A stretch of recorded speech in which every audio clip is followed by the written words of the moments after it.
Yo tout le monde, c'est Mediabord, j'espère que vous allez bien, bienvenue dans cet deuxième épisode des Média Chroniques et j'ai le plaisir pour cet deuxième épisode de recevoir donc Morgane et son cinéma, je l'ai bien dit cette fois-ci. Tout à fait, salut tout le monde. Salut tout le monde. Également, je reçois encore une fois, hein, vous l'avez demandé, personne ne l'a demandé, mais bon, il est là, le beau parleur de cinéma. Bah, je sais pas si je suis le bienvenu, mais quoi qu'il en soit, je suis très content d'être là. Et bien sûr, le nouvel invité aujourd'hui, le nouveau chroniqueur de ce deuxième épisode, il s'agit bien de Rebeu des Bois Chronicles. Ça veut dire chronique en anglais, mais bon, voilà, pour ceux qui n'avaient pas compris. Et le Mediabord. Ouais, désolé, je suis super content d'être mon rebeu parce que je le kiffe de ouf. Allez voir sa chaîne. Voilà, c'est vrai que sa chaîne est ouf. On va aujourd'hui parler ce soir, pendant ce petit podcast, de Star Wars épisode 9, et si on a le temps, on fera un petit tour du côté de Mandalorian, ça dépend de comment va se profiler ce live. Normalement, cette vidéo fera pas 4h45 comme l'épisode d'avant. Donc s'il y en a qui sont déçus, je suis désolé. Et pour les autres, ceux qui ont regardé au moins les 1h30 la dernière fois, bah, je suis content pour vous, quoi. Alors, on va juste faire un petit tour de table, comme ça, vite fait, très vite fait. On va pas parler du film tout de suite, je demanderai à quelqu'un au hasard pour l'instant, après, de résumer le film. Mais je veux juste demander, par exemple, à mes invités ce soir, mes chroniqueurs, de me dire ce qu'ils pensent de Star Wars dans la globalité, juste en 2-3 mots, ce qu'ils en pensent. Et je vais commencer par l'invité de ce soir, enfin le nouveau, Rebeu des Bois Chronicles. Star Wars, sois plus précis. Trilogie, prélogie, postologie. Je veux la postologie, la prélogie. Je veux juste un petit avis, tu vois, à chaud, à froid, de cette saga, quoi. Alors moi, la trilogie, c'est légende, quoi. Comme tout le monde, j'ai kiffé, j'ai grandi avec. Après, je tiens à le dire, je ne suis pas un fan de Star Wars totalement. Je suis pas un fanboy de Star Wars. C'est des films que j'apprécie, c'est des films que je reconnais, qui ont apporté beaucoup au cinéma que j'aime. Mais voilà, j'ai pas d'affiche dans ma chambre, j'ai pas gardé les VHS quand j'étais petit. Je les avais enregistrés sur France 3 à l'époque quand elle passait, mais j'ai pas conservé. Et j'ai toujours halluciné par. Ouais, moi je suis à génération VHS. Et même je sais pas si vous connaissez génération V2000. V2000 c'était avant le magnétoscope. Oh, ouais. Putain, mec, Attention les gars, c'était chez la old school est là, les gars. Il doit pas connaître. La old school est là. Donc après la prélogie, passons à la prélogie. Ouais. La prélogie, franchement, je me rappelle, c'était l'arrivée d'internet en fait avec la prélogie. Et la prélogie, j'avais téléchargé la bande-annonce. Ça m'avait pris 2 heures chez un pote pour regarder la bande-annonce, tu vois, avec des images dégueulasses. Mais on était tellement excités de voir ce que ça allait donner, parce que c'était la révolution technologique. Et on était comme des oufs, on savait pas ce qu'on allait se manger derrière. Et on est parti, et je suis parti à la séance de 2h du matin, à la fausse avant-première. En fait, c'était le film sortait le mercredi. Ouais. On est parti mercredi à 2h du matin à Place Clichy à Paris pour regarder le film. C'était voilà, ça a été comble, c'était la folie totale. C'était quoi, j'ai vu la menace. L'épisode 1, la menace fantôme. Ouais, la menace fantôme. Ouais. Et on s'est mangé comme une petite baffe parce qu'à 2h du matin, de se manger la menace fantôme, fallait être en forme, tu vois. Et j'ai fait la connaissance aussi de Jar Jar Binks. Voilà, il y a plein de trucs qui étaient difficiles, mais j'ai quand même bien aimé, tu vois. J'ai quand même Dark Maul, il y avait des bonnes scènes. Ouais. Liam Neeson. Ouais. Voilà, enfin, il y avait des trucs sympas. Il y avait des trucs sympas qui n'étaient pas achetés. Et c'était pareil sur toute la prélogie. Il y avait des trucs qui étaient. La prélogie, pour moi, elle est archi dense. Elle est encore plus dense que la trilogie. La trilogie, il y avait un côté vraiment fun. Et le côté de la. Pour la prélogie, il y avait un truc qui était très lourd, tu vois. Qui était très lourd. Moi qui les ai vus qu'une fois, c'était très très difficile à digérer. Et franchement, il faudrait que je me la fasse un jour pour la mettre en perspective parce que c'était un peu chaud, tu vois. Et okay. Autre anecdote aussi sur la trilogie, sur la prélogie, on va y arriver. Pour finir, je me rappelle, là où j'ai vraiment vu en live le fanatisme de Star Wars, c'est quand, pour la première fois de ma vie, je suis parti à Los Angeles en 2005. Je suis parti devant le Chinese Theater. Et il y avait des gens qui campaient. Ah, ce qu'on voit dans les vidéos habillés. Et tout, là, t'as vu ça en vrai, quoi. C'est vrai. Le pire, c'est que c'est pas une légende.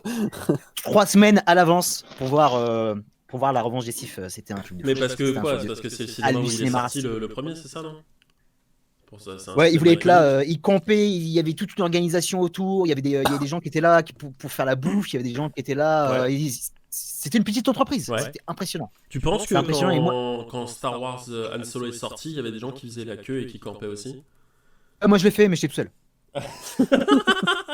Au monde. Au monde, il y avait que lui. Il y avait personne d'autre. Si, il y avait le Clodo qui doit raconter du cinéma. On était tous les deux. D'accord, ok. Bon, alors, J'étais solo. putain, de ouf. Pardon. C'est ça. Alors, maintenant. Et après, ouais, par vas-y. par rapport à la nouvelle saga, voilà, c'était mi-figue mi-raisin. J'ai pas grand souvenir de l'épisode 7. C'était un petit peu un réveil de la faiblesse, comme j'aime bien le dire. C'était mignon, voilà, c'était pas le truc de fou. J'ai kiffé l'épisode 8 par contre. Franchement, j'ai pris ma baffe à l'épisode 8. L'épisode Ouais. 8, pour moi, c'était incroyable quoi. Quand j'y vais, je me projette pas, je suis pas là en train de m'enflammer comme sur d'autres films. T'as aimé l'épisode 8 C'est pas mon domaine en fait. Je suis pas excité, tu vois, je suis plus excité que ce que je vais te prendre. Je suis plus excité par le prochain Nolan ou je suis plus excité par le prochain Scorsese, je sais pas, tu vois. C'est pas mon cinéma. Donc Le moi, quand prochain j'y vais, Avenger. j'y vais vraiment en mode fraîcheur. J'y vais, je sais que je passe un bon moment. C'est Star Wars, il y a à boire à manger pour moi. Est-ce On va que- s'éclater, tu vois. Est-ce que t'es plus Mais le excité 8, putain, tu vois, je suis sorti de la salle avec beaucoup plus de feeling sympa en tant que blockbuster. Hein, tu sais, le blockbuster, des fois, c'est juste un Ouais. film que tu vas consommer, que tu vas rejeter derrière. Et bah, par rapport aux deux qui sont à peu près faits dans le même moule, parce que c'est Disney, hein, tu vois. Et bah, franchement, quand je suis sorti de la salle, j'étais un peu plus frais, un peu plus joyeux. Quand je suis sorti d'Endgame, mon gars, j'ai pris un nuage de poussière dans la gueule. Endgame, on m'a craché à la gueule, tu vois. Bon, moi, perso, Endgame, Endgame, au moins, j'y vois vraiment l'idée de conclure une saga. Celui-ci, j'ai pas vraiment l'impression de voir une conclusion. Attends, pas tout de suite. Mais Pas là, tout de on suite, commence parce à que s'emballer. Et on là va sinon n'est pas le trop problème de s'emballer. conclusion ou pas conclusion, messieurs. C'est juste le film, moi, le feeling quand je ressens d'un film. Sincèrement, moi, il y a pas photo entre les deux. Je me suis plus amusé à The Rise The Rise. J'y arrive pas à parler anglais. L'État. Ouais, je me suis plus amusé sur cet épisode-là Ouais. que sur d'autres blockbusters de cette année, pour pas citer tous les blockbusters qu'il y a eu, parce que c'était une année difficile au niveau du blockbuster. Je pense que c'est un peu le gars du Je suis assez blockbuster d'accord, en je général. trouve que c'est une des pires années au niveau du blockbuster, tu vois. Je trouve qu'il y a vraiment pas eu Vraiment, grand-chose il y a eu des de trucs très vraiment qui étaient. qualitatif, quoi. Il y a des trucs qui mérissent le poil là. J'ai envie de me faire du mal en fait quand je pense à tout ça. Ok. Et donc le beau parleur, vas-y, dis-moi un petit peu. Tu l'avais déjà dit la dernière fois sur l'épisode d'avant qu'on avait parlé de Star Wars. Donc je connais un peu ton avis, mais plutôt alors sur les récents films qui sont sortis vraiment parce que tu en avais parlé sur la trilogie et la prélogie. Mais là, sur la Je vais postologie, faire- nostalgie, Disneylogie, là, t'en penses quoi, à peu près? Je vais faire court comme a fait notre camarade d'avant. Donc moi, étant gamin, j'étais très très fan de la prélogie. Hein. Je les regardais tous les week-ends, j'étais carrément taré. Moi aussi, je les avais en VHS, dont un enregistré sur France 2, je crois, moi, perso. L'Empire contre-attaque. Sur France 2. Enfin, mais Star une Wars. époque. De France 3, les gars. France 2 et France 3. France 3, respectez un alors, peu je sais ces plus. belles chaînes. La dernière séance, les gars, vous avez connu ou pas? Vaguement. Vous avez pas connu la dernière séance? J'étais jeune. Les gars, Pierre Mais- Tchernia, respectez les vieux, putain. Ils sont jeunes et C'est pardonne-leur et ils ne savent pas ce qu'ils font. Mais je connais Pierre Tchernia, c'est le mec qui était tout le temps dans Les Enfants de la télé. C'est C'est ma seule référence, C'était un c'est peu vrai. triste. Enfin, Ouais. si on doit l'arrêter à ça, Ouais. le pauvre. Ah, mesquine. Oh là là, ça fait mal. Je continue. Et, Alors, la ouais. prélogie, perso, j'avais beaucoup aimé, étant gamin. Alors, comme a dit Rebeu, en effet, c'est une saga qui est dense et il faut faire attention, mais je l'avais beaucoup aimé. Et cette postologie, cette disnologie, les deux premiers épisodes, pour être simple, je les ai trouvés sympas. Moi, le 8, je l'ai trouvé très très bon aussi. Je fais partie de ceux qui le trouvent vraiment excellent. Mais j'ai toujours dit, autant le 7 que le 8 dépendait absolument du 9 pour savoir ce que ça allait donner dans son ensemble. Tu vois. Et on va parler du 9 tout de suite après. Est-ce que je peux rebondir par rapport à ce que Ouais. disait Beau Parleur? C'est que, en fait, là, par rapport à ce qui s'est passé par rapport à cet épisode 9, le 8, il est en train de remonter, en fait. Ouais. Et tout le monde l'avait insulté, et là, il est en train de remonter dans l'estime de pas mal de personnes, tu C'était vois. obligé de toute façon. Ouais, en même temps, c'est normal quand tu vois qu'à côté, ils ont le 6 et le 9, ils disent, enfin le 7 et le 9, ils disent oh bah en fait, le 8 à côté, on en est fait, bien tu remets- content de l'avoir quoi. Il y a des films que tu mets en perspective par rapport à d'autres films, tu vois. Ouais, Il y a- c'est ça. tu vois, Ok. c'est. Et Morgane, dis-nous ce que t'en penses un petit peu vite Bah, fait. Je veux Alors, ton avis. moi, je sans suis pas, sel. je suis pas un grand fan de Star Wars, mais enfin, disons que j'ai lu des comics, j'ai vu Clone Wars, Star Wars Rebels, je suis presque à la fin. Enfin, je goûte un peu à tout ce qu'il y a autour des films. Je suis même allé jusqu'à regarder le Star Wars Special Holiday et les Ewoks, alors je vais te dire. Wow. Alors la trilogie, moi je suis plutôt génération prélogie, hein, parce que en 99 j'avais 7 piges. J'ai découvert le premier épisode sur Canal+, mais je connaissais déjà la trilogie. Ouais. La trilogie, c'est un truc que je kiffe bien. Ce qui me saoule, c'est que j'arrive pas à voir les versions, les vraies versions, hein, Comme pas les personne, versions hein. remasterisées. Ça j'aimais bien, c'était une aventure, c'était vraiment épique et tout. Bon, c'est sûr que ça a vieilli. Il y a des doublages. Chico pour Chewbacca, merci. Et puis après, bon, il il y a eu la prélogie. Et la prélogie, elle m'a mis des étoiles plein les yeux quand j'étais gamin. Et en fait, en revoyant. Alors, l'épisode 3, c'est toujours une tuerie pour moi. Mais quand je revois le 1 et le 2, il y a des scènes qui sont vraiment marquantes. Ce qui pose comme base politique, je trouve ça très intéressant. Mais alors, les histoires à la con de Padmé, Anakin qui fait des caca nerveux H24, ça m'a saoulé, quoi. Ouais, il est un peu cringe, quoi. Enfin, Ah ouais, scène, c'est quoi. toujours. En fait, que ce soit le gamin ou l'adulte, les deux jouent très très mal Anakin. Mhm. J'ai une affection quand même pour la prélogie et la trilogie. Et après, on a la postologie où là. Bah, le 7, ouais, j'étais méga hypé quand il est sorti. Je l'ai revu il y a genre 2 semaines avant de regarder l'épisode 9. Et je me suis dit, mais en fait, comment j'ai fait pour apprécier ce film à l'époque alors que là, clairement, je me fais chier. Je trouve que ça raconte rien. Et en plus, t'as l'impression que tout se passe en une journée. Enfin bref, c'est assez chaotique et très repompé, quoi. Ce que JJ va refaire plus tard dans le 9 aussi. Et c'est pour ça que le 8, j'ai une grosse affection pour lui parce qu'il y a un gros questionnement sur les mythes, ça les remet en perspective, ça détruit la mythologie Star Wars de manière plutôt intéressante, sans y aller à coup de, sans te le marteler, quoi. C'est assez subtil, je trouve, en soi. Et donc voilà, c'est trilogie au top, prélogie avec ses hauts et ses bas, et postologie avec un épisode 8, et puis après le reste, voilà. Pas. Ouais, puis Rogue One aussi, qu'il faut quand même noter, qui est incroyable. Donc je vais demander à Morgane d'être le plus objectif possible. Ok, objectif. Oh, En faisant et de résumer le film le plus objectivement possible. ok, je le fais de manière objective. Sans prendre en compte ton désir et ton ressenti. Non, ben c'est juste après Star Wars 8, on ne sait pas exactement combien de temps, mais ils ont pris une grosse raclée dans la tronche. Il y a Rey qui s'entraîne pour devenir Jedi. De l'autre côté, t'as Poe, Finn et compagnie qui vont à la recherche Ils ont vraiment des noms de de trucs. C'est des Teletubbies, les machins. Et donc, eux, ils font leur petit truc de leur côté. Et puis, on apprend que en fait, Palpatine n'est pas mort. Ah, ah, ah. Et Palpatine veut remettre l'Empire sur pied. Et pour ça, il va dire à Kylo Ren, vas-y, va les dégommer. Et puis les gentils vont faire, ah non, il y a les méchants. Et pourquoi? Parce que c'est la gentille, tout ça, tu vois. Ouais. Ça sent le parti pris, ton résumé, là. Ouais, c'est vrai que l'objectivité, elle en a pris un coup, là. Et donc, voilà, c'est Palpatine qui revient et puis qui va embrouiller tout le monde et ça va un peu se passer comme Star Wars 6, on va dire, si les gens n'ont pas encore vu le film. Tu dirais que c'est un copier-coller Star Wars 6, donc? Pas un complet copier-coller, mais il y a quand même de la grosse repompe, même dans la mise en scène, dans le suivi de narration. Ouais. Ne serait-ce que, justement, j'avais pris cet exemple-là. À un moment, t'as Palpatine qui parle avec Rey et qui veut la faire passer du côté obscur, comme il l'avait fait dans l'épisode 6 avec Luke. Et pour ça, à un moment, il ouvre une duel sur la guerre galactique. Mm-hmm. Et en fait, dans Star Wars épisode 6, c'est pareil. Luke, il est à côté d'un hublot. Dans le hublot, il voit la bataille entre l'Empire et les rebelles. Ouais.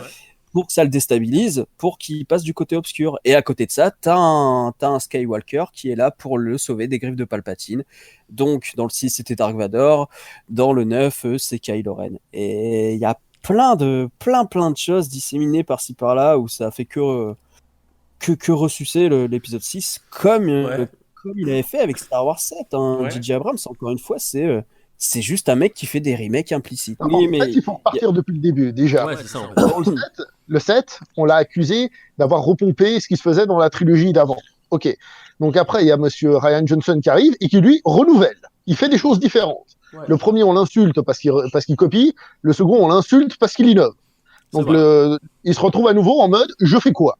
Et il faut pas oublier un petit détail, c'est que Star Wars, on n'est pas tous égaux face à Star Wars, comme je dis. C'est-à-dire, il y en a qui sont fans de la trilogie, il y en a qui sont fans de la prélogie, il y en a qui sont fans de l'univers étendu, peut-être aux comics, peut-être dans les livres, peut-être dans les jeux vidéo. Voilà, il y a de tout. Il faut de tout pour faire un monde. Non, mais je veux dire, on n'est pas tous égaux. C'est-à-dire, Star Wars, ça se vit vraiment de nos jours. Star Wars, c'est pas je suis fan d'un film. Non, c'est C'est vrai. je suis fan de certains aspects, plusieurs aspects. Mais le mouvement global faisait il était coincé. Et on sent dans le film qu'il y a ce côté coincé, c'est-à-dire je peux pas innover, mais en même temps je peux pas totalement copier. La mission était impossible de base. De base, ça pouvait être qu'un échec, ça on le savait.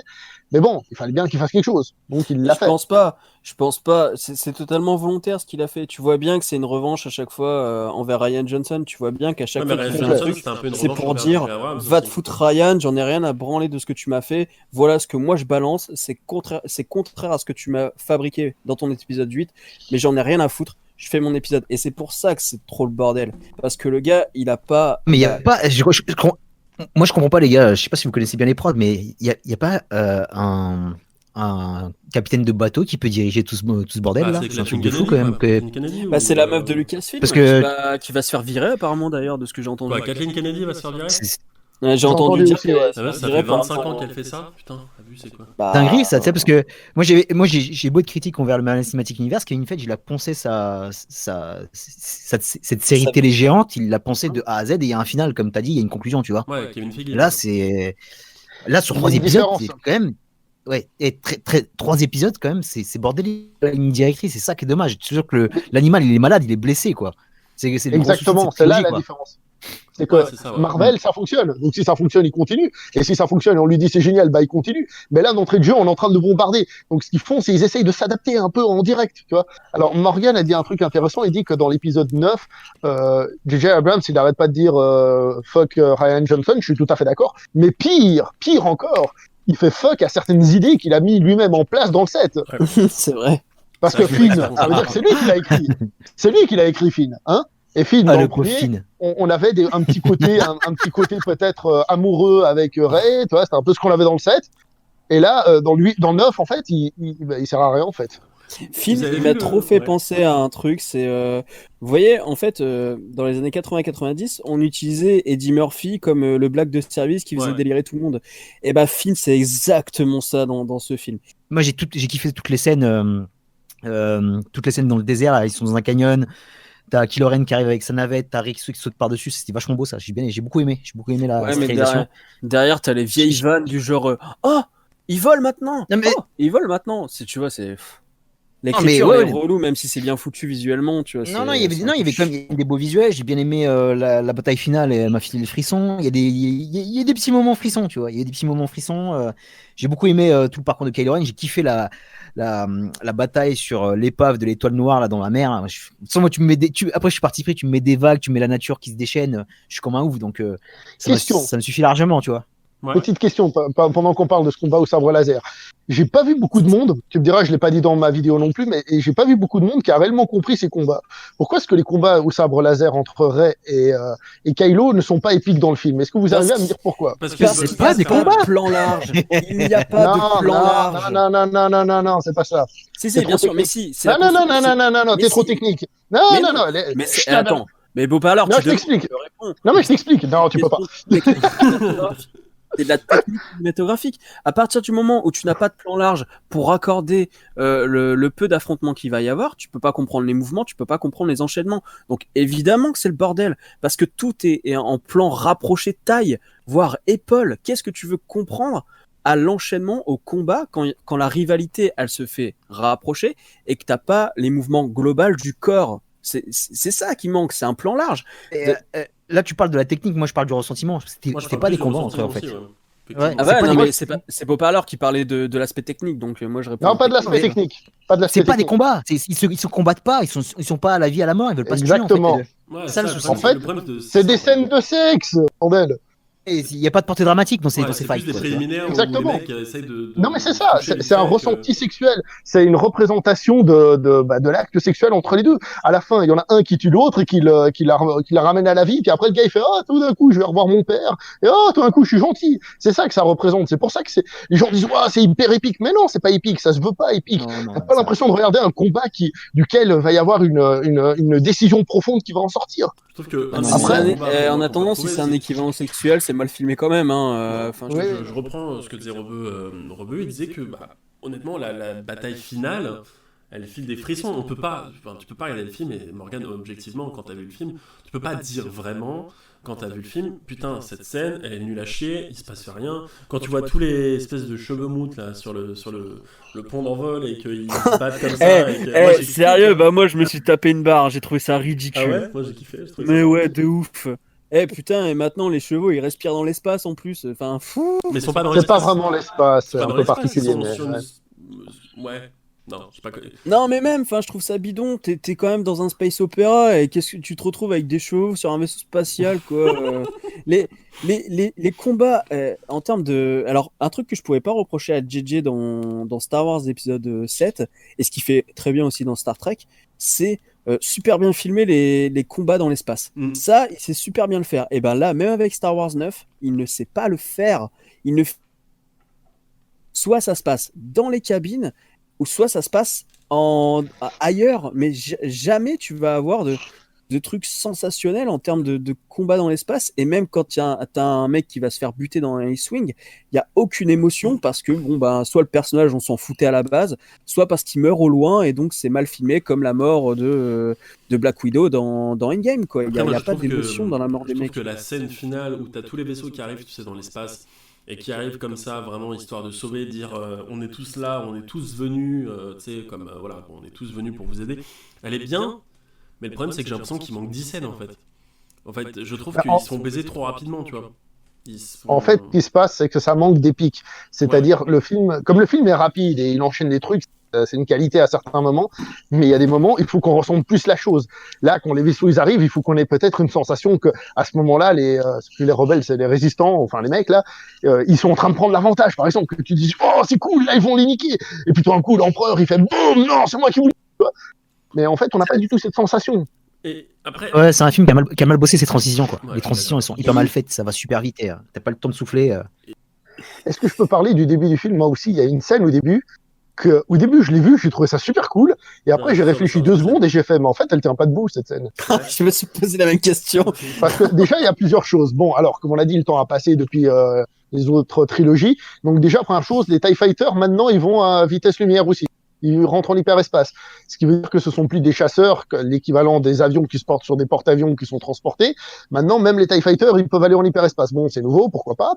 Mais ce qui est marrant, c'est que il passe en hyperespace, il se retrouve dans une ville entourée d'immeubles, machin. Il passe en hyperespace, il se retrouve dans un truc entouré de pics, machin. Passe en hyperespace, tu fais, mais c'est censé être de la vitesse lumière. Là, tu te ramasses un immeuble dans la gueule, bordel. Alors, mais en fait, le truc, c'est que Star Wars 9 a décidé que t'étais plus obligé. Star Wars 9 a décidé que maintenant, l'hyperespace, ça ouvrait des trous de verre. Sauf que ça, enfin, des trous de verre, normalement, pourquoi pas? Enfin, je suis pas fort en tout ce qui est quantique. Physique quantique, mais disons que on te pose. Ouais, non, mais si, c'est de la quantique quand même, parce que si on parle de trous de verre et tout, tu vois, c'est-à-dire que pendant 40 ans, on nous a expliqué que l'hyperespace, ça fonctionnait que quand tu étais déjà à une certaine vitesse, quand tu étais dans l'espace et que tu n'étais pas dans une planète, certainement parce que le champ gravitationnel, ça avait un impact. Bon, c'est pas vraiment expliqué, mais là, Star Wars 9 a décidé que maintenant, quand tu faisais une vitesse lumière, tu pouvais atterrir, enfin que tu pouvais arriver en plein milieu d'une ville, sur une planète, hein, pourquoi pas. Ah oui. Star Wars te pose les bases de son propre univers, donc les lois appliquées à Star Trek, à Stargate, ne sont pas les lois appliquées à Star Wars, tout comme les lois d'Harry Potter ne sont pas celles du Hobbit. Et donc du coup, ça fait que le contrat passé avec le spectateur ne fonctionne pas, parce que on te pose des bases d'un univers et puis d'un coup on t'annonce que tout ce qu'on t'a expliqué comme règle de cet univers ne fonctionne plus. C'est comme si d'un coup, je sais pas, on était dans le Seigneur des Anneaux et puis d'un coup tu tombes sur une armoire magique qui te fait arriver dans notre monde à nous. Mais non, il y a des lois de l'univers Seigneur des Anneaux. Ouais, voilà. Non, mais ce que je veux dire, c'est que le Seigneur des Anneaux, c'est un monde bien défini avec ses codes, ses règles, et qui n'a aucune approche avec notre propre réalité. C'est pas du fantastique, c'est de l'heroic fantasy. Tu le vois bien, il y a un moment où t'as Leia, elle traverse l'hyperespace, tu vois que ça dure des plombes parce que ça fait un moment qu'on voit les faisceaux bleus passer à travers la vitre. Ouais. Donc encore une fois, c'est juste JJ qui sait pas gérer ses timings. Et ça, c'est un truc qu'il a vraiment du mal à faire avec Star Wars, parce que le premier Star Wars, son premier Star Wars, donc le 7, j'ai eu vraiment l'impression que le film se passait en une journée. Genre que tout avait été fait en une journée, du début du film jusqu'à la fin. Tu te dis, bah en fait, ils ont même pas passé une nuit, tu vois. T'as même pas l'impression qu'ils aient dormi. C'est très bizarre comme sensation. Et pour le coup, Ryan Johnson n'est pas meilleur, hein, parce que dans Star Wars 8, un coup pour la Résistance et le Nouvel Ordre, le dernier ordre, je sais plus comment ça s'appelle, ça se passe en une journée. Ordre, ouais. Le premier ordre, ça se passe en une journée. Par contre, du côté de Rey, ça se passe en 4 jours, quoi. Ouais, mais ça, tu peux toujours le mettre sur le compte de la relativité, tu vois. Après, Genre, Ryan Johnson a expliqué que les nuits enfin, que c'était un cycle, la c'est ça. planète. C'est le principe de. Et puis, t'as aussi t'as ce principe de la planète qui fait pas autant de jours selon comment elle est rapprochée ou pas du Soleil. Et t'as aussi ce principe de relativité où t'en as qui vont à telle vitesse et d'autres qui vont à telle vitesse ailleurs, tu vois. Donc, Oui. c'est. Ça encore, oui, c'est vrai que c'est un peu dérangeant parce que c'est pas expliqué. Moi, ça m'a marqué dans Star Wars 8, je le reconnais. C'est un des gros problèmes. Ça, et puis le fait que l'autre, elle aurait pu foncer avec foncer avec son vaisseau dans le croiseur dès le début. Ouais, mais de toute façon, il y a plein. En fait, c'est ça, il y a un gros problème d'écriture, c'est-à-dire que il y a plein de questions auxquelles on répond même pas dans ce film. C'est-à-dire que dans l'épisode 7, t'as quand même Maz, t'as Anne qui demande à Maz où est-ce qu'elle a trouvé le sabre. Elle dit oh, très bonne question, mais c'est pas le moment de te répondre. Bah, du coup, meuf, tu me réponds jamais, donc tu fermes ta gueule. Ensuite, on a l'arrivée des chevaliers de Rennes. J'avais parlé de ça. Pardon. Non, je disais, ouais, tu les vois un petit flash sur l'épisode 7, c'est dommage de pas les utiliser un peu plus. Ouais, surtout que c'est des anciens disciples de Luke en plus, tu vois, donc Ils sont un ça peu aurait chauds, un impact émotionnel intéressant, tu vois. même le lien avec Kylo Ren et tout, enfin, ça donne encore plus d'impact à Kylo Ren et tu utilises pas le matos que t'as, tu utilises même par rapport à Poe, on va sur une planète, t'as la meuf qui a un casque et tout, tu dis allez, tu vas nous en dire un peu plus, même par rapport aux Stormtroopers, ceux qui ont déserté. Je suis quasiment certain que Poe, l'histoire avec la meuf, c'est dans les comics, tu vois. Les comics qu'ils ont sortis depuis 2014 ou un truc comme ça. Je suis quasiment sûr que c'est dedans. Oh, peut-être, ouais. Mais après, tu vois, il te file l'eau à la bouche sur pas mal de choses que t'aimerais voir dans un Star Wars si tu veux vraiment étendre ton univers et tout et apporter beaucoup à cette saga. Comme les Stormtroopers, c'est de la chair à canon, les pauvres. Donne-leur une caractérisation, donne-leur des personnages, fais-les parler, fais quelque chose. Il y a la petite meuf qui parle avec Finn, tu dis, ah, c'est cool. Eh ben non, tu t'arrêtes là et c'est vraiment dommage. C'est frustrant. Franchement, ils auraient pu faire quelque chose de mieux. Au moins, c'est cette trilogie, parce que quand même, Finn, c'est le gros déserteur. On en a enfin un et finalement, c'est pas cher payé pour lui, quoi. Ouais, et puis même Finn, même si on prend même pas en compte les autres déserteurs, rien que Finn, c'est même pas assez développé en tant que déserteur. Tu vois, il y a pas de. Je trouve. Tu vois, par exemple, tu prends les Clone Wars, la série avec les clones, avec Rex et puis je sais plus, c'est le Commando 66 ou un truc comme ça. Non, ça c'est l'ordre 66, mais bon, le Commando de Rex, tu vois, c'est un peu le clone le plus connu de Clone Wars. Dans Star Wars Rebelle, il revient. Et en fait, c'est un personnage qui clairement a déserté suite à l'ordre 66. Ouais. Et ça, c'était super bien exploité. Le personnage de Rex, il est méga bien exploité pour ça. Et Finn, ils sont même pas foutus bien le travailler, alors que quand même, faut quand même rappeler que Clone Wars et Star Wars Rebelle, enfin surtout Star Wars Rebelle, parce que c'est Rex qui est vieux à ce moment-là et justement qui parle de l'ordre 66. C'est quand même Star Wars Rebelle, c'est quand même sur Disney Channel, c'est quand même vraiment avant tout pour les enfants, et je trouve que c'est beaucoup plus mature que ce que nous propose Star Wars au cinéma aujourd'hui, quoi. Je trouve ça un peu désolant. Enfin, un petit résumé, si quelqu'un peut faire un petit résumé, tiens, fais-moi un petit résumé des plus grosses facilités scénaristiques du film, les plus grosses. C'est le personnage de Rey, quoi. Tu t'expliques que dalle, la meuf, elle devient over-cheatée d'un coup. Il y a plein de trucs qui m'ont choqué. Moi, je suis pas un gros connaisseur de l'univers Star Wars. Mais depuis quand un Jedi il peut se taper de sabre laser en sabre laser, faire passer les sabres laser là où il est pas? Comment tu peux guérir des blessures quand t'es un Jedi? Comment tout d'un coup la meuf elle a des super powers? Tu te demandes où ça arrive. Enfin voilà, moi t'es un Jedi, t'es puissant, y a pas de problème, ça j'accepte. Mais c'est comment t'emmènes aussi la chose, quoi. Là tu lui balances et voilà, t'expliques pas, quoi. Tu sais, ça choque limite personne, quoi. Limite personne, et ça c'était vraiment balancé. Le plus rapidement possible, vite dans son débarras, etc. C'était abusé, quoi. Et voilà, pareil. Et t'avais les petites énigmes façon checkpoint de jeux vidéo. Ça se trouve rapidement et on repasse sur une autre planète et on fonce, etc. Tu vois. Tu te poses jamais, quoi. Tu te poses jamais et t'arrêtes pas, quoi. Ça, c'est dommage. Moi, j'ai une question pour les fans de Star Wars. Ouais. D'accord qu'on lui dit depuis toujours que les Jedi ne peuvent pas avoir de relation amoureuse. Or, si Leia est devenue une Jedi parce que c'était un maître, comment ça se fait qu'elle soit avec Han Solo et qu'elle ait eu des enfants? Eh ben ça, faut lire les comics Legends, voilà. C'est ça. Mais Legends, c'est même plus canon. Tu sais que pour comprendre la totalité de la postologie, il faut acheter les guides Star Wars pour savoir, par exemple, que tu es sur Mustafar au début. Parce que les fans de Star Wars qui me disent « Oh bah si, on reconnaît que c'est Mustafar, nique ta mère, hein, clairement, tu te fous de ma gueule, les fans de ça se voit pas du tout. » Attends, quoi T'es sur Mustafar à quel moment? Bah, au début du film, quand t'as Kylo Ren qui récupère la boussole et qui bute des gens dans la forêt, c'est Mustafar. C'est la force, purée. Il faut comprendre à quel point c'est ridicule et que les gens qui disent bah quoi, t'as pas reconnu Mustafar, c'est des putains d'hypocrites qui veulent se la jouer. Et en fait, pour comprendre l'ensemble de cette trilogie, eh ben il faut lire les guides. Star Wars a toujours fait comme ça, hein, c'est-à-dire qu'il y a plein de, non. Pas tout à fait. Parce que George Lucas, il faisait son truc, et les autres, ils se greffaient autour. Maintenant, c'est une vision plus globale. C'est ce que j'allais dire. C'est qu'avant, tu pouvais. Les films se suffisaient à eux-mêmes. Et puis, quand tu lisais un comic, tu disais ah ouais, tiens, donc ça explique aussi ce petit truc. Mais t'avais pas besoin de le lire, comprendre. Aujourd'hui, tu dis bah pourquoi il me manque ça dans le film? Et en fait, quand tu lis le comics derrière, tu fais ah d'accord, et donc faut que je lise ce comics pour comprendre le film. Putain, faut que je revoie le film maintenant pour comprendre. Après, il y a quand même quelque chose que je trouve très intéressant concernant Rey. C'est à la fin avec son sabre jaune, parce que le jaune justement c'est complémentaire dans les couleurs primaires au rouge. Ouais.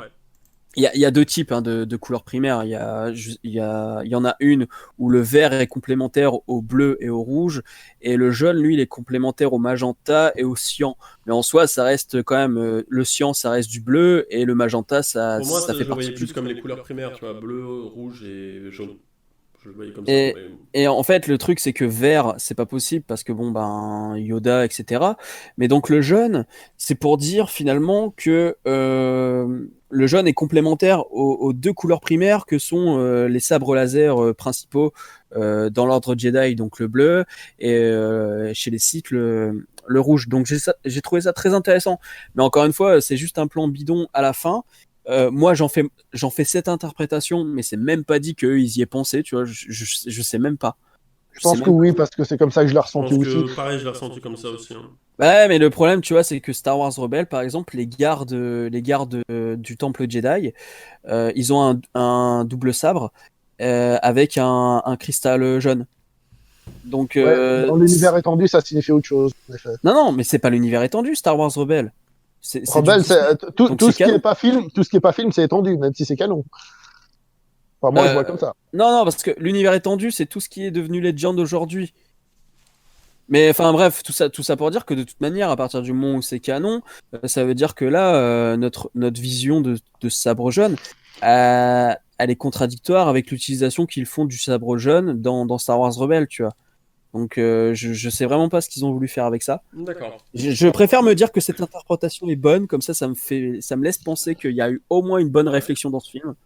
Alors moi j'ai une petite remarque si c'est possible. Ouais, vas-y. Il y a quelqu'un qui m'a laissé un commentaire. Bon, son commentaire il m'a semblé un peu bidon, mais il disait bon c'est un gars qui met le film comme d'habitude. Hein. Mais il dit ouais en fait vous jugez ce film alors que c'est un film qui est censé être pour des enfants de 12 ans, il faut le juger en tant que tel. À Star Wars, George Lucas a dit qu'il l'avait fait pour les enfants. Ah ouais. Si, bien sûr que c'est fait pour les enfants. En fait, c'est même basé sur un monomythe. Le gamin, Luke, ça reste un gamin à la base. Derrière Star Wars, le premier truc qu'on a fait, c'est vendre des jouets dessus. Donc oui, évidemment, c'est un truc qui est fait pour les enfants. Hein. La trilogie en elle-même, elle est plutôt simpliste. C'est la prélogie qui a fait que ça a donné beaucoup de matière en termes de réflexion. Ouais. Mais est-ce qu'il faut juger ce film comme un film pour enfants, c'est-à-dire bon, oui, il est pas très cohérent, mais bon, les enfants ont aimé, c'est ça qui est important, ou est-ce que Star Wars c'est quelque chose de tellement plus grand que finalement il Non, faut mais prendre un peu de recul? Il n'y a pas une question. Ouais, Il y a pas pareil. une question de dire les enfants ont bien aimé ou quoi, parce que en fait, ça veut dire qu'à partir du moment où tu considères que c'est un film pour les enfants, ça veut dire que tu peux leur donner de la médiocrité comme si tu te foutais de leur gueule. On a eu par exemple le Spider-Man Into the Spider-Verse, qui lui est principalement destiné aux enfants et qui est beaucoup plus mature que les films de merde de Totalement d'accord. Spider-Man du Totalement MCU. d'accord. Bien sûr. On a eu la série Batman, animée de 92, évidemment, voilà, hein, c'est mon étoile, c'est l'étoile du berger, c'est la mec, tu vois. Dès que je suis pas bien dans mon cœur, directement, Batman 92. Cette série, elle nous a pas pris pour des cons, clairement. Aujourd'hui, Non, mais, évidemment. attends, mais on a grandi avec tout ça, avec des standards où ils ne prenaient pas pour des cons. Moi, j'ai grandi avec Retour vers le futur, j'ai grandi avec Indiana Jones, Bah voilà. avec Conan, j'étais petit quand je regardais ça, Amityville, Freddy les Griffes de la nuit. J'allais dire Conan, Freddy, c'est pas forcément pour les gamins. Pas vraiment pour les Oui, gamins. non, mais dedans, elle a quand même dit Non, retour. Ouais. non, c'est pas forcément pour les gosses, mais je veux dire, on a grandi avec des films qui ne prenaient pas pour les teubés, quoi. Ah oui, On non, arrive à bien sûr. s'identifier à C'est ces ça. mecs-là, tu vois. Il y a Moi, pas... j'ai un pote Et, à moi qui avait Orange Mécanique quand il avait même- 5 ans. Même Big, j'ai Pas revu ça, pas ça, Big, comment c'est bien. Big, j'ai- c'était génial, Big. Voilà, et Big, quand tu le revois aujourd'hui avec ton regard d'adulte, je l'ai fait regarder au fils de Nico, il a genre 7 ans, tu vois. On lui a fait regarder, et je regardais Nico, je disais, putain, mais pendant toutes ces années, on m'a fait des allusions sexuelles H24 dans ce film, et je les ai même pas vues quand j'étais gamin. Mais du coup, ça veut dire que... Tu on tries, prend en pas fait. Il y a des allusions, à l'époque, tu tries. Enfin, tu tries avec tes connaissances à toi, C'est et ça. tu captes pas. C'est tu ça, vas quand capter t'es maintenant, gamin, etc. tu Ça parle à vois tout le avec monde. tes yeux. Par exemple, c'est ce qu'arrive à faire Pixar. Pixar, ils arrivent à nous proposer Ah ouais. des films Meilleur magnifiques. exemple. Par exemple, Quand tu vois Zootopie là-haut, ou- quand tu vois. Mais pour moi, ça, bien aussi. c'est l'art de savoir faire un film, entre guillemets, pour les enfants. C'est-à-dire, c'est un film qui peut être vu par les enfants, mais qui est tellement bien fait que les adultes complètement leur compte. Pour moi, ça, c'est un Oui. bon film Et pour puis, enfants. t'as aussi des films qui sont exclusivement pour les enfants dans le message et qui pourtant restent très bien foutus parce que justement, Je crois que c'était on Rage se moque 2.0 pas d'eux, qui était tu comme vois. ça. Mais ouais, c'est un peu dommage. Et même dans la mise en scène, hein, je trouve que JJ est assez feignant. Alors, Rebeu, toi, apparemment, t'as quand même bien kiffé. Mais moi, au bout d'un moment, j'ai cru que j'allais dégueuler et faire une crise d'épilepsie avec Je la l'ai mis fin. 9e. Je l'ai mis 9e Ouais, sur c'est- 10. ouais. Non, c'est pas que j'ai bien kiffé, c'est que en fait, je trouve que J.J. Abrams, c'est un bon artisan, c'est pas le réalisateur de fou. Ouais, c'est une sorte de Ron Howard moderne en fait. Bah, moi, je trouve Ouais, qu'il s'est voilà, quand c'est- même non, foiré là-dessus, quoi, tu vois. Sur celui-là, je trouve vraiment qu'il s'est foiré pour ma part. Parce que même si Star Wars 7 en soi, je trouve que oui, bon, c'est joli. Au moins, il avait le mérite d'être joli. J'irai revoir la prélogie grâce à vous, les gars, vous m'avez donné envie là. Le point positif, c'est que Star Wars 9, c'était tellement pourri que moi, ça me donne envie d'aller revoir le reste, en fait. C'est ce que je dis à chaque fois, les mauvais films sont intéressants parce qu'ils ils te donnent encore plus de Ouais. goût pour les films que tu as aimés. Réhabilité Solo, les gars. Est-ce que vous avez peut-être une chaîne à conseiller Je te laisse réfléchir, Rebeu, pendant que le beau parleur, tu me donnes ta chaîne à conseiller peut-être. Alors, faut juste que je retrouve le nom exact. Je vais dire un gars qui est sur Captain Watch, qui a ses vidéos sur Captain Watch, donc je vais dire Réservoir Vlog, tiens. Espèce de C'est- Valou. Non mais Fais de la attends, pub pour sa tes- vidéo, fais de la sa pub, vidéo là. sur Fais Stallone, de la pub. sa vidéo sur Stallone, mon gars, elle dure 1 heure, c'est un truc de malade. Alors évidemment, moi j'ai pas appris grand chose, mais parce que j'ai bossé dessus pendant 2 ans, mais c'est très intéressant et là, je crois qu'il vient de sortir une vidéo Sur dans le Dwayne même Johnson. délire, mais sur Dwayne Johnson, tu Ouais. vois, donc. Moi en fait, le problème c'est que, à part Ouais, les ça copains, je suis pas beaucoup de chaînes françaises. Tu peux- Moi je kiffe. C'est un monstre, faut vraiment aller le voir, les gars, vous qui aimez bien l'image, c'est Nerd Writer. Ouais. Nerd Writer. C'est vraiment Ouais. génial ce qu'il fait. Il Yeah. fait des super vidéos. Il a pas besoin de pub, mais franchement, sincèrement, c'est des vidéos assez courtes. Ouais. Après, faut parler anglais, mais c'est super intéressant. C'est vraiment bien. Et toi, le beau parleur, t'as le temps de réfléchir Alors, moi, j'ai envie de vous parler d'un gars qui s'appelle Morgan. Et sa chaîne s'appelle Le Fantôme du Cinéma. C'est un gars avec qui j'ai fait 1 ou 2 vidéos. D'ailleurs, on a toujours des projets depuis 1 an et quelques. Ça s'appelle donc Le Fantôme du Cinéma. Il fait pas des vidéos régulièrement. La dernière vidéo qu'il a faite, elle date de 2 mois. Celle d'après, elle date d'il y a 6 mois. C'est un gars qui parle de films parce qu'il a envie d'en parler. En plus, croyez-moi, c'est un chiant sur le montage et tout ça. Pour avoir fait 1 ou 2 vidéos avec lui. Ouais, mais ça, là, je vois qu'il fait des vidéos un peu à l'arrache, tu vois le truc, toi. Lui, il est très consciencieux dans les vidéos qu'il fait. Là, par exemple, il est parti sur un délire de faire une espèce de web-série où il interprète tous les personnages, où il raconte une histoire tout en présentant un film dans l'épisode, tu vois. Ouais. Et il va parler de films que lui il aime. Par exemple, il est très fan de Dwayne Johnson. Bah, il va te parler d'un film de Dwayne Johnson, il va te dire pourquoi il a kiffé. Ça peut être un peu, trouver ça peut-être un peu fanboy, mais c'est ce que j'aime bien, c'est que il a cette honnêteté, puis il y va à fond. Donc si jamais, allez jeter un coup d'œil, le fantôme du cinéma. À une époque, il faisait plutôt des chroniques sur des films d'horreur. Il a commencé par ça, puis après il s'est rendu compte qu'ils sont enfermés dans un genre, et donc il a varié un petit peu. Donc, Comment voilà. t'as dit que ça s'appelait? Le fantôme du cinéma. Le fantôme, hein. Le fantôme du Le cinéma. fantôme. Et je tiens à préciser qu'il a un budget perruque dans sa web série. Ah, tu connais? Tu connais? Non, parce que je viens de checker justement pendant qu'on en parlait. Le fantôme Il y du a- cinéma. D'accord, ok, bah, j'irai voir aussi. Il y a une perruque, ça me rappelle. Salut, c'est Chico. c'est du même niveau. Morgane, tu peux nous présenter vite fait ta chaîne et pourquoi ta chaîne serait plus intéressante que la mienne? Non, c'est pas ça. Ah, Non, pourquoi ta chaîne serait Coupé, coupé. pourquoi ta chaîne non, pour de vrai, pourquoi ta chaîne serait intéressante à suivre? bah déjà, elle est plus intéressante que la tienne parce que j'ai plus d'abonnés. C'est Et voilà. vrai. Parce qu'on sait très bien que plus on a d'abonnés, mieux sont nos chaînes. C'est Hein, vrai. n'est-ce pas, Reggie? N'est-ce pas, Clapman? Hop, comme ça c'est fait. Faut Alors, amener en quelqu'un fait. qui a peut-être plus. Alors, ma chaîne, je pense qu'elle est intéressante à voir parce que je propose principalement de la critique ciné. Il y a les critiques critiquables où là, je fais gros montage, de l'humour, de l'analyse bien travaillée. De l'humour? Il y a les critiques à l'arrache. Ouais, toi, ça te fait pas rire. Moi, ça me fait rire. Hein, qu'est-ce que tu veux que je te dise? Après, il y a les critiques à l'arrache que j'appelle à l'arrache parce que je considère qu'elles sont faites à l'arrache. Je vais reparler de comics aussi là très bientôt, dès le Ça, mois c'est de cool. janvier. D'ailleurs, je vais commencer par un comic sur Dark Maul. Et puis après, ouais, il y a les. J'ai connu ta chaîne par le comics. Hein. Ouais. J'ai connu ta chaîne par le comics avec Killing Joke. Ah oui, putain, C'est vrai, putain, waouh, c'était Eh ouais. c'était les premières vidéos. Hein. Tout est centralisé quand même sur l'esprit cinéma et comics, quoi. Et puis, il y a aussi les vidéos sur Snyder que je vais reprendre, les vidéos sur, cool, ça.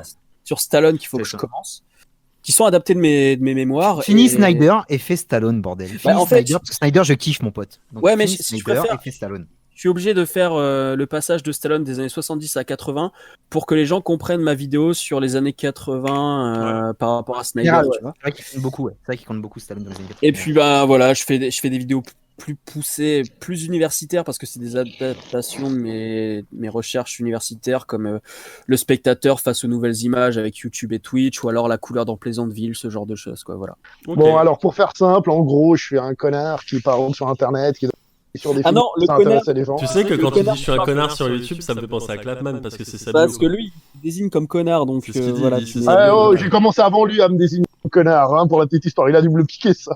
Parce que moi, ça fait longtemps que quand je parle des gars sur Internet, je dis ouais, l'air qui mettent des vidéos sur Internet, au lieu de dire les youtubeurs ou les influenceurs ou terme à la compte, je préfère désacraliser le truc, tu vois. Donc, je suis un connard qui donne son avis sur des films. La plupart du temps, j'essaye de parler des films qui sortent parce que j'aime bien ça, parce que je joue au cinéma. Et quand j'ai le temps et la force, j'aime bien parler de vieux films entre guillemets, mais par vieux films j'entends des films que moi j'ai eu envie de voir, des films que j'ai revus. Ça peut aller d'un vieux film à un film asiatique, à tout et n'importe quoi. Puis voilà, en gros c'est ce que je fais. En ce moment je me tape des délires de vidéos que j'appelle réflexion, dans lesquelles j'essaye de mettre un petit peu un soupçon de psychologie dedans, à savoir que je suis pas psychologue, mais c'est juste parce que c'est un sujet que j'aime beaucoup par rapport au ressenti des films, pour pas parler de technique, de cinéma, de trucs et de machin, mais pour aborder le sujet d'un autre point de vue. Et puis on va s'arrêter là pour. Alors, tout simplement, une chaîne basée sur le cinéma et les séries télé, avec plusieurs formats différents qui se déclinent sur. Au départ, j'étais parti sur ma DVD Tech, mais en fait, j'ai vu que ça marchait pas du tout. Et je me suis écarté. Franchement, je suis vraiment un lâche parce que je me suis écarté au bout de la 3e vidéo, tu vois. Moi, Au bout de la 3e vidéo, j'ai fait mon petit top de Ouais. pute. Mais bon, c'est pas grave. Je me suis fait un petit top et je me suis éclaté. C'est là que je me suis dépucelé, en fait. Je me suis lâché. Et après, je me suis dit, vas-y, parle de tout ce que tu as envie de parler. Il n'y a pas de règles, il n'y a pas de rules. Il n'y a personne qui te regarde, de toute façon. Donc, fais ce que t'aimes, tu vois. Donc, je me suis lancé, je me suis amusé. Et j'ai décliné pas mal de concepts. Donc, je suis resté sur de la critique après, de la critique plutôt à chaud, comme Morgane un peu. Moi, j'aime bien. Je suis pas technique cinéma, donc j'ai pas fait d'école de cinéma. Moi, c'est de la critique face à ma caméra. Une fois que j'ai bien digéré le film, je me pose. Tant pis si le film est sorti depuis un mois, je n'ai rien à foutre. Ce que je kiffe, c'est que maintenant, tu te Ouais. mets aussi à parler des anciens, genre. T'as Ouais, parlé voilà. de Bah, Steel, j'allais y arriver, Warriors, ouais. tu vois, tu Ouais. prends- Donc prends voilà, le temps j'ai fait. Voilà. Ouais, j'ai commencé à faire d'autres formats cette année avec les films de l'amour. Les films de l'amour, c'est les films avec lesquels j'ai grandi. Warriors, c'est les guerriers de la nuit. J'ai fait Point Break. J'ai fait The Mission de Junito. J'ai fait. Oh, bien ça. Ouais, voilà, j'ai fait pas mal de films à l'ancienne là. J'ai fait The Division qui est sorti le mois dernier. The Division, Ouais. film qui m'a divisé avec mes potes. de film qui m'a divisé avec les gens en général. Voilà, l'art, ça divise et là, on s'est embrouillé pas mal. Donc, j'ai commencé par Tarantino. Là, je vais faire Menace Society. Enfin, il y a pas mal d'anecdotes personnelles dans ce format. Et j'ai un autre format qui s'appelle Mes adieux. Mes adieux, c'est en voix off. J'ai commencé la voix off. C'est pas terrible la voix off là, mais bon, j'essaie de m'améliorer un petit peu. Donc c'est mes adieux, ça porte sur les séries télé. En fait, c'est les séries télé qui ont été soit annulées, soit qui sont terminées, qui ont plus de production. Donc j'avais fait mon numéro sur Daredevil pour dire au revoir Daredevil avec un truc un peu plus personnel, un peu plus poétique, un peu plus écrit. Parce qu'en fait, j'écris pas moi. C'est mon gros problème. J'ai pas le temps d'écrire. Donc là, mes adieux, c'est écrit, c'est un peu plus posé, etc. Et je vais faire un gros numéro sur Batman vs Superman aussi le mois prochain. Et, Ok, bah super, bah merci beaucoup en tout cas. Écoutez, merci beaucoup d'être venus les gars, ça faisait très plaisir. Merci à Rebeu, merci aux beaux parleurs et merci à Morgane, c'était vraiment cool de vous avoir. On n'a pas fait, merci à toi. On n'a pas parlé de Mandalorian, mais peut-être qu'on le fera dans une prochaine vidéo. Allez voir Star Wars 9, faites-vous votre propre avis, ça se trouve vous allez adorer, ça se trouve vous allez détester, mais ne donnez pas un avis et ne soyez pas dans la haine sur un truc, si vous ne l'avez pas encore vu, ça ne sert à rien de copier les avis des gens. Allez le voir et ensuite soyez haineux. Voilà, carrément. Voilà, donc je vous souhaite à tous et faites attention au côté obscur de la force. Je vous souhaite à tous une bonne journée, une bonne soirée, à quel moment vous regardez cette vidéo. Et voilà, c'était le Mediabord. Ciao. Ciao. Ciao tout le monde. Peace.